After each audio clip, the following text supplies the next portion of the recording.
ফলহারিণী অমাবস্যা এই যে ফল দিয়ে যে যজ্ঞের ব্যাপারটা, এই তারাপীঠ মহাশ্মশানে বেশ কিছু বছর আগে আমি প্রথম এটা চালু করেছিলাম। মানুষ যখন দিশাহারা হয়ে যায় তখনই একটাই নাম চলে আসে, বাপন ভারতী। ইনি জ্যোতিষ জগতে এক বিরল ব্যক্তিত্ব। আমি আমতলা থেকে আসছি। আমি হঠাৎ করে একদিন প্রোগ্রাম দেখি, আমাদের কিছু সমস্যা ছিল, সেই সমস্যাটা ওনার কাছ থেকে আসতে সবই মা তারাময়ীর ইচ্ছায় আমরা বাপন ভারতীর কাছে এসে পৌঁছাতে পেরেছি এবং এসে অনেক ফলও পাচ্ছি। সুমিত্রা চৌধুরী, আচ্ছা, আপনি কোথায় থাকেন? মুর্শিদাবাদ।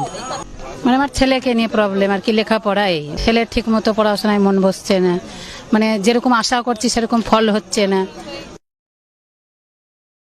তো বাপনদার কাছ থেকে জানবো, আজ যে ফলহারিণী অমাবস্যা উপলক্ষে অসংখ্য মানুষের সমস্যা নিয়ে এসেছেন, তো তাদের সমস্যার সমাধানের রাস্তা বাপন ভারতী কিভাবে করেন।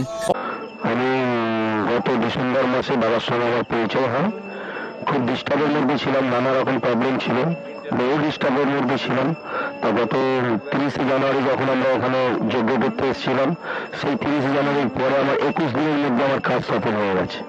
আপনি এখানে কি সমস্যা নিয়ে এসেছেন? আমার শারীরিক খুব কষ্ট ছিল, কলকাতায় অনেক বড় বড় ডাক্তার দেখেছি, কোনো কিছুতেই কমেনি।